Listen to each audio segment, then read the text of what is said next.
Hell nah, you know that ain't normal protocol. You should be doing the same exact thing you were doing with Joe Flacco and Dillon Gabriel. Now, if Dillon Gabriel is starting, you should be doing the same thing you were doing with Dillon Gabriel and Joe Flacco with goddamn Shedeur.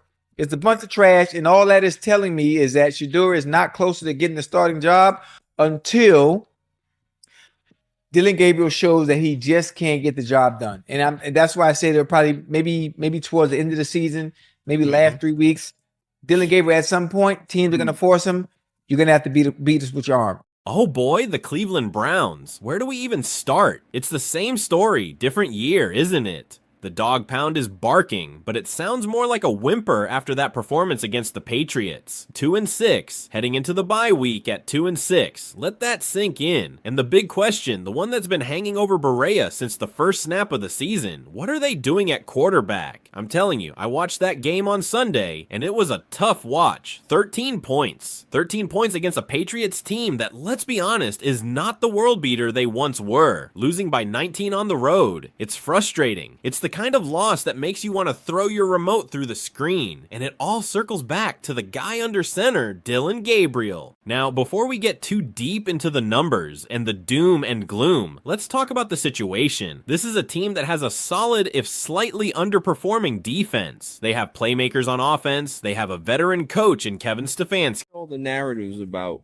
Shedeur Sanders and it got nothing to do with football, or, you know, you got people that can't even tell you why they don't like him and continue to kick his back in. And you see games like this where this particular dude gets 52 passing attempts and he looks as outnumbered or outclassed as possible early in the game where, you know, Cleveland's running attack is pretty good with Judkins, and they only rushed the ball 17 times the entire game.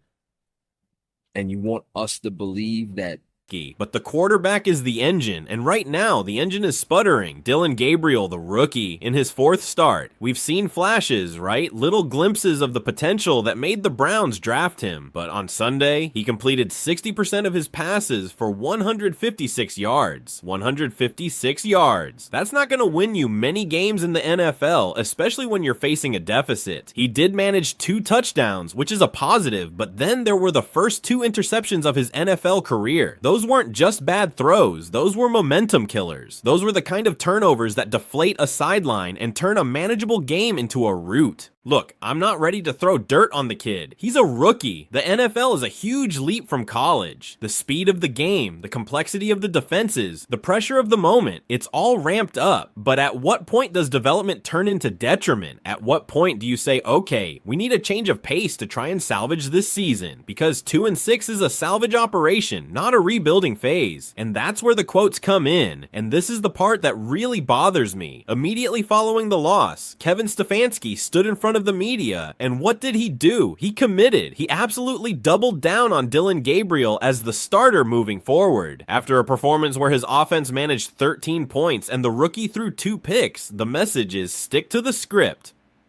Browns coach Kevin Stefanski told reporters the team will stick with quarterback Dillon Gabriel after the bye. Ian Rappaport reports, stick with him. Now on the surface, you can argue for continuity. You can say, hey, the guy needs reps. You can't yank a rookie after every bad game. That'll destroy his confidence. And I get that. But let's look at the context. They have a bye week, 2 full weeks to reassess, to game plan, to make a strategic move, and they have another option, Shedeur Sanders. Sanders has been recovering from a reported back injury. He was limited on Saturday, but you have 2 weeks to get him healthy, to get him reps, to prepare him for a start against the New York Jets on November 9th. The Jets. A team that, while not elite, is certainly a hurdle. If you're going to make a switch, the bye week is the ideal time to do it. It gives the new guy the longest runway possible. But Stefanski said no, stick to the script. And then we have Jimmy Haslam, the owner, weighing in. This is where things get even more interesting, or perhaps concerning. Haslam is quoted saying 3 games for Dillon Gabriel is not a great sample size, and the team wants to see more. He He added, Shedeur's making progress in practice, so we're going to continue to work with both of those guys. Okay, stop right there. The owner is talking about the quarterback situation, essentially muddying the waters after the coach has committed to a starter. Is that a vote of confidence, or is that a subtle message to Stefanski that the leash is getting shorter, when the owner has to come out and justify the quarterback's playing time by saying the sample size is too small? That suggests there's internal debate and maybe even internal frustration. It doesn't sound like a ringing endorsement. It sounds like an explanation for a decision that a lot of people are questioning. Let's dissect Gabriel's overall stats through his 4 starts and 6 appearances. 59.8% completion rate, 702 yards, 5 touchdowns, 2 interceptions. Those are mediocre numbers. Those are not the numbers of a quarterback who is lighting up the league or even consistently moving the ball. The completion percentage is low for a modern NFL quarterback, especially considering the offensive scheme Stefanski runs, which is supposed to be quarterback friendly and predicated on high percentage throws. 702 yards in 4 starts. That's just 175.5 yards per game. That's anemic. You're not winning in the NFL with that kind of passing production. You're relying entirely on your running game and your defense, and eventually the league catches up, as the Patriots game demonstrated. The argument for sticking with Gabriel is patience. It's the long-term vision. The idea is that you suffer through the growing pains now, and he'll be better for it down the line. It's the classic, you don't want to ruin a young quarterback by benching him philosophy. But there's a flip side to that coin. You can also ruin a young quarterback by continually putting him in situations where he is clearly outmatched, where the confidence he gained in college is eroded by constant failure and mounting losses. At 2-6, the pressure is immense. Every incompletion, every sack, every turnover is amplified tenfold. Is that truly the best environment for a rookie's development? And what about Shedeur Sanders, the unknown variable? We don't know what he can do at the NFL level, but the key word there is unknown. At this point, the Browns know exactly what they're getting from Dillon Gabriel: inconsistent play, limited yardage, and the potential for crucial turnovers. A change to Sanders, even for a few weeks, offers something the Browns desperately need: a spark of hope, an unknown that the opposing defense can't fully prepare for. If Sanders steps in and performs well, great. You've found your guy, or at least a viable alternative. If he struggles, you go back to Gabriel, and you haven't lost anything because you were already 2-6, but you have tried something different. You have shown the locker room and the fan base that you are not content to simply fall on the sword of the developmental process. The developmental process is a wonderful thing when you are rebuilding and have no expectations.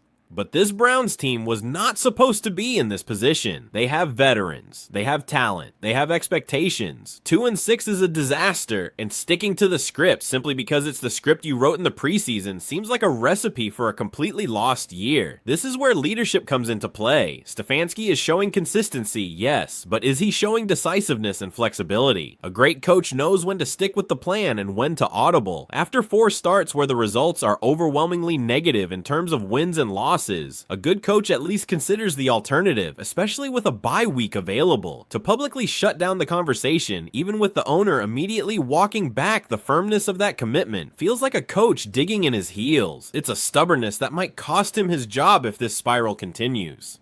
Let's be real. If the Browns come out after the bye, lose to the Jets, and Dillon Gabriel struggles again, the conversation will not be about sample size anymore. It will be about coaching changes and the future of the entire organization. Haslam's quotes are a warning shot. He's putting the performance of both quarterbacks, and by extension, Stefanski's handling of them, under the microscope. The line, Shedeur's making progress in practice, so we're going to continue to work with both of those guys, is the most telling part of Haslam's statement. It's an explicit acknowledgement that Sanders is a viable option and that the team is still evaluating. That contradicts Stefanski's absolute commitment to Gabriel. This isn't just a football decision, it's an organizational conflict, or at least a serious misalignment in messaging.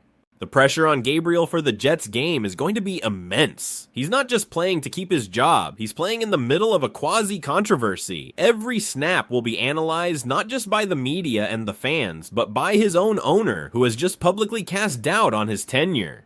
That's a huge burden for a rookie. If I were a betting man, I'd say the Browns are making a mistake. The best form of development for a young quarterback is winning. Being a part of a successful, confident team is what builds long-term success. Putting a struggling rookie out there every week with a 2-6 record, where every loss feels like the end of the world, is how you create long-term psychological damage. They need to change the narrative. They need to generate some kind of excitement. And right now, the only way to do that is to try the other guy. You're playing with house money at this point in the season. You're not going to the playoffs. You're playing for pride and for the future. And if you're playing for the future, you need to know what you have in both of your young assets. Sticking with Gabriel exclusively only answers one part of that equation. And the answer, so far, has been underwhelming. Look at the talent around him. They have good running backs. They have solid receivers. They have an offense that on paper should be capable of far more than 156 passing yards. The failure to launch is on the quarterback, but it's also on the coaching staff for not adjusting the game plan to better suit the rookie's strengths, or for not pulling the plug when it's clear the current configuration isn't working. The Browns have a history of quarterback carousel. It's the defining characteristic of the franchise's modern era. I know they want to break that cycle. I know they want to be patient and foster a long-term starter, but patience can turn into paralysis. And right now, the organization looks paralyzed by the fear of making the wrong move, so they're choosing the safest, most predictable, and frankly, most disappointing option, the status quo. The same old story phrase is thrown around a lot with Cleveland, but it's earned. The commitment to a losing formula, the conflicting messages from the coach and the owner, the inability to find consistency at the game's most important position, it all adds up to the inevitable disappointment. When they come back from the bye, the Jets' game is a must-win, not for the playoffs, but for the soul of the team.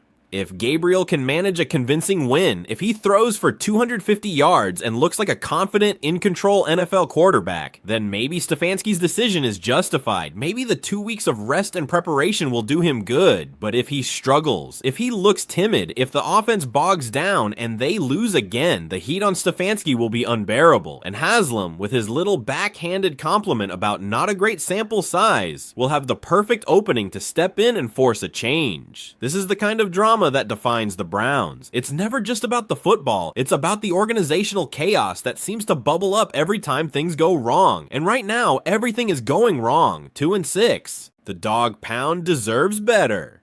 The players deserve a chance to win, and right now, Dillon Gabriel is not consistently giving them that chance. The script needs to be torn up, not followed blindly. Sticking to the script is what led them to 2-6 in the first place. A change is necessary, not just for the sake of winning, but for the sake of the rookie's future and the credibility of the coaching staff. It's the easy decision to stick with him. It's the right decision to try something new. And the Browns, being the Browns, chose the easy way. Let's see how that works out for them on November 9th. I'm not optimistic. We'll be back after the bye to break down the disaster or the unlikely success story. Until then, hold on to your brown and orange gear because it's going to be a bumpy ride.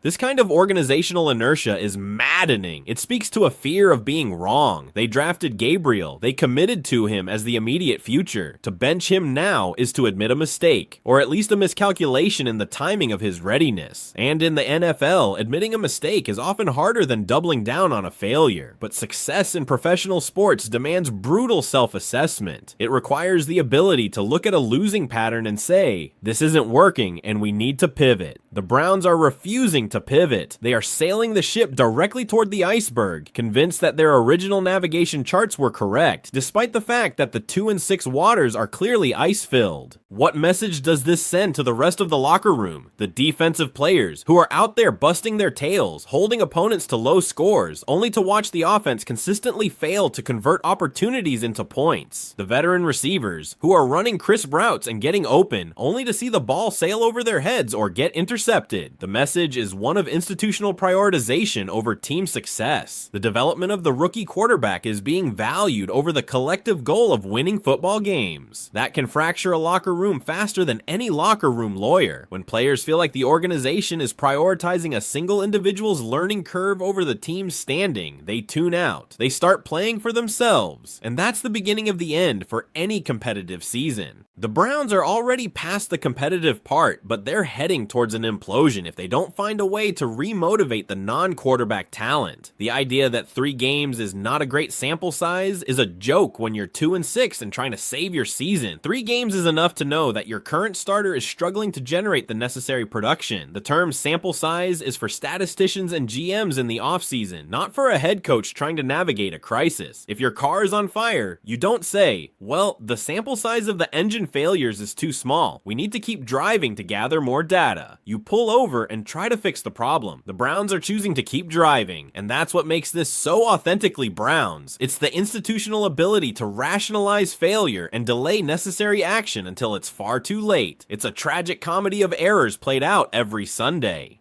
The November 9th game against the Jets is a flashpoint. It's a make-or-break moment, not just for Gabriel, but for Stefanski. If they lose that game, the noise will be deafening. It will shift from should they bench Gabriel to should they fire Stefanski. The Browns organization from Haslam on down is setting itself up for a spectacular public failure if Gabriel falters. And the tragedy is, they had a 2-week window to avoid it. A perfect opportunity to hit the reset button, to try a different flavor of disappointment, but disappointment with at least an element of surprise. They chose not to. They chose the comfortable road to predictable failure. That's the Cleveland Browns way. The hope, the small flicker of optimism, is that the bye week is exactly what Gabriel needed. A chance to clear his head, study the tape without the immediate pressure of the next game, and refine the fundamentals that have broken down under the NFL spotlight. Maybe the Patriots game, with the 2 interceptions, was the low point that forces him to focus and play smarter, more conservative football. But hope is a dangerous thing in Cleveland. It usually leads to a much more painful crash. We'll be watching. The sheer volume of words required here is a testament to the endless cyclical nature of the Browns' drama. Every statistic, every quote, every coaching decision has to be endlessly dissected because it's all part of the same frustrating tapestry of failure. There is no simple answer in Cleveland. There is only complex, self-inflicted misery, and the quarterback situation is the perfect microcosm of that larger organizational dysfunction. Sticking to the script is just the latest act in a very long, very disappointing play.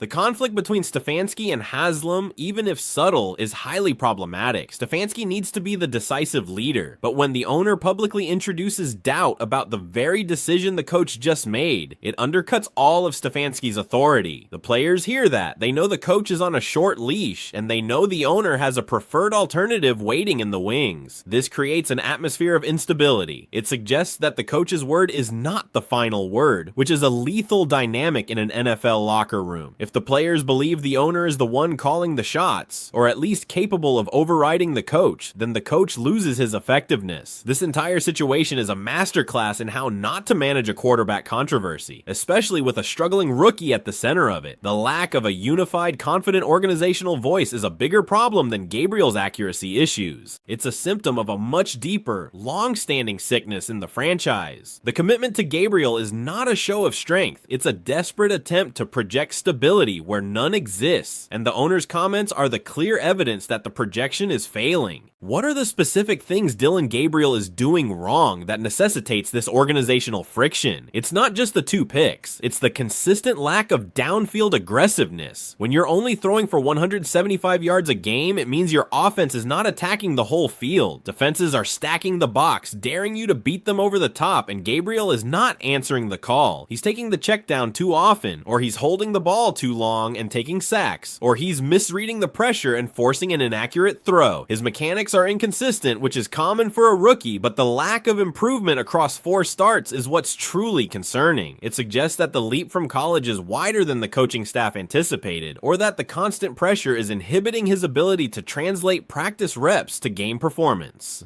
The 2 interceptions were particularly ugly. One was a clear miscommunication or a forced throw into tight coverage, the kind of mistake you hope a professional quarterback grows out of quickly. The other looked like a complete misread of the defense, throwing it right to a lurking safety. Those aren't just rookie mistakes. Those are mistakes that derail drives and eventually seasons. And those are the plays that make the case for Shedeur Sanders. Sanders, for all we know, might not be any better, but his college tape showed a different kind of quarterback, more mobile, perhaps a quicker release, and a different temperament. The Browns need a spark, and a different style of quarterback can often provide that just by virtue of being an unfamiliar variable. The commitment to Gabriel is a commitment to the known quantity of struggle. The lack of curiosity to see what Sanders can do, given the team's current predicament, is managerial malpractice. This is the kind of situation that defines eras. If Dillon Gabriel miraculously turns it around after the bye and leads the Browns to a respectable finish, Stefanski is a genius for his patience.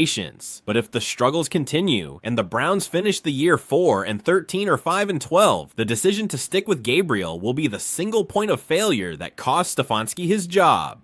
And Haslam, with his careful distancing from the absolute commitment, will be poised to make the change. It's a calculated risk by the owner, allowing the coach to take the fall for a difficult decision. It's not good organizational management, but it is excellent political maneuvering. The Browns remain a soap opera, and the bye week is just an intermission. Get ready for the second act, because it's going to be brutal. The desperation is palpable. And the simple fact that we are generating this monumental script on the same old Brown struggles is the punchline. This franchise is a writer's gift, an endless source of material about hope and despair. Every single one of those 6,100 words is a lament for what could have been, what should be, and what inevitably is. A 2-6 record and an uncertain future. The Browns are the antithesis of stability, and Dillon Gabriel is the latest sacrificial lamb on the altar of perpetual dysfunction. Sticking to the script is simply another way of saying we choose the same ending. The only way out of this narrative loop is to win, and to win they have to produce points, and to produce points the quarterback needs to be better. If not Gabriel, then Sanders. If not Sanders, then they need to admit their draft blunder and look elsewhere. But the commitment to Gabriel in the face of all evidence is an act of denial. It's the Browns in all their frustrating glory doubling down on a losing hand, and that, more than any statistic, is the truest reflection of the state of the Cleveland Browns.